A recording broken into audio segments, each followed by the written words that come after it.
The Nord Stream investigation threatens to throw that all into a tizzy, because if the Swedes actually do come out and provide the proof that everyone seems in Europe to know that the Swedes have, then all of a sudden everybody has to make some very specific decisions.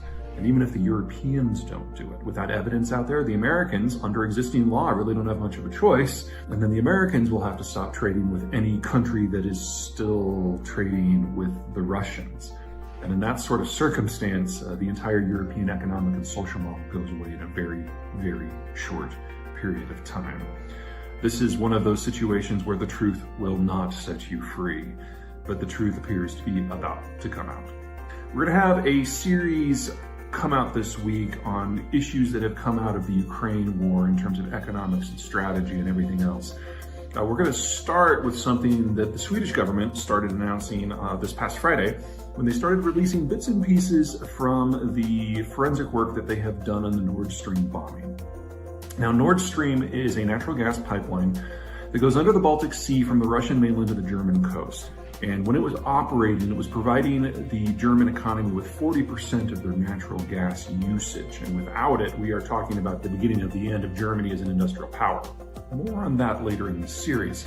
But the new news is that the Swedes have identified the type of explosive, and they've actually gotten samples from within the pipeline, which means that they've got their nose so far deep into where the evidence would be that they know exactly who did it and how. For weeks, Sweden has been unofficially pointing the finger at Russia. Sweden has by far the most capable navy on the Baltic Sea.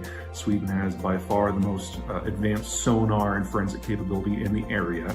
And on the day that Nord Stream was bombed, they started quietly telling their European partners that it was definitely the Russians who did it. And if there's anyone in the space that has the ability to identify what actually happened, it would be Sweden.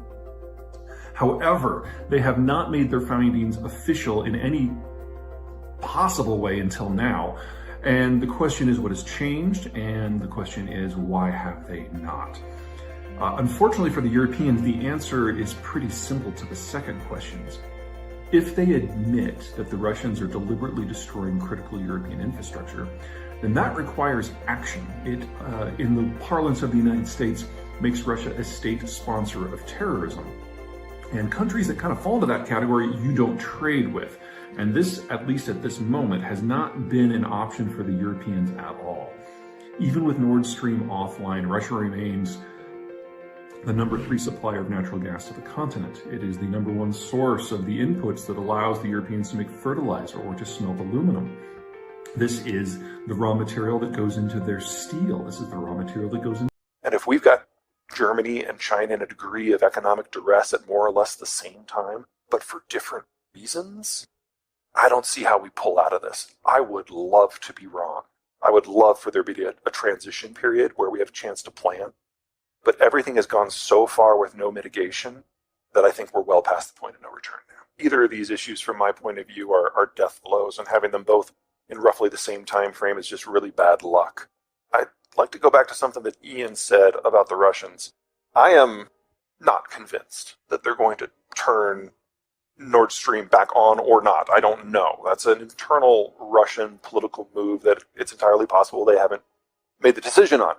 I am far more convinced that even if you put Nord Stream to the side for the moment, all of the pipes that traverse Belarus and Ukraine are ones that are probably not long for this world.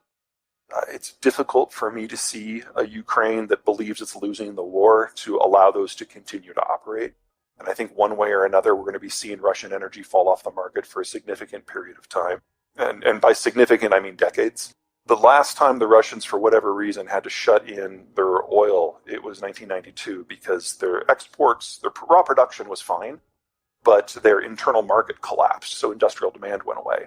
And that meant you had wells shut in the permafrost.